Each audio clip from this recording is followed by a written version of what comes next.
Russian legal team announced early Wednesday in Moscow. Griner's attorneys and U.S. officials were not made aware she's been moved until Tuesday.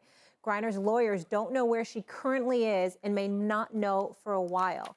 Here's part of a statement issued by White House press secretary. Every minute that Brittney Griner must endure wrongful detention in Russia is a minute too long, as the administration continues to work tirelessly to secure her release. The president has directed the administration to prevail on her Russian captors to improve her treatment in the conditions she may be forced to endure in a penal colony.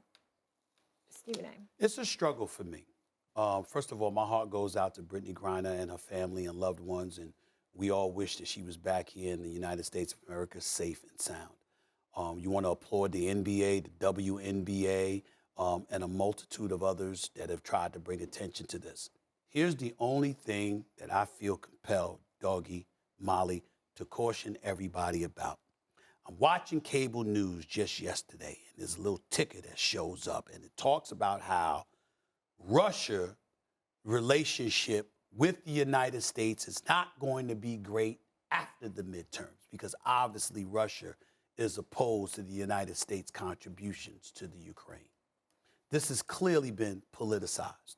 And so when people, I understand, totally understand, and totally empathetic to those who have been on the record, Angela Rye and various others, talking about, hey, let's bring as much attention to this as we can.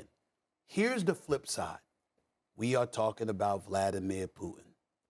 He does not care.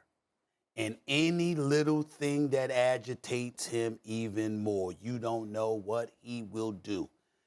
I just feel we have an obligation to at least point that out.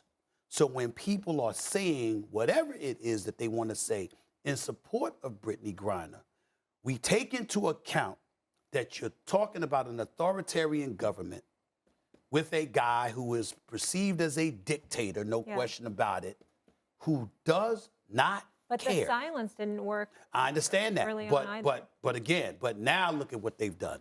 They moved her to a penal colony without our government even being aware.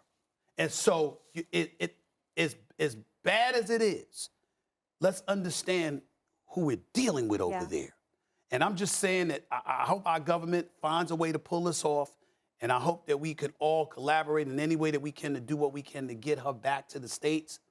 But you don't know what this man is going to do and what little nugget of material he's going to use as an excuse to do it, because this has clearly been politicized. I believe if the war between Russia and Ukraine was not going on, she would not have been stopped. Yeah. But she is, and we need to understand that. Let's not forget Whalen, too, the Marine pilot who's in the same boat. Yeah. But as long as this Ukraine thing is going on, both of them, they're political footballs. Yes, that's exactly true. And that's the problem. And we need to continue to pray for her. Thanks for watching ESPN on YouTube. For live streaming, sports, and premium content, subscribe to ESPN+.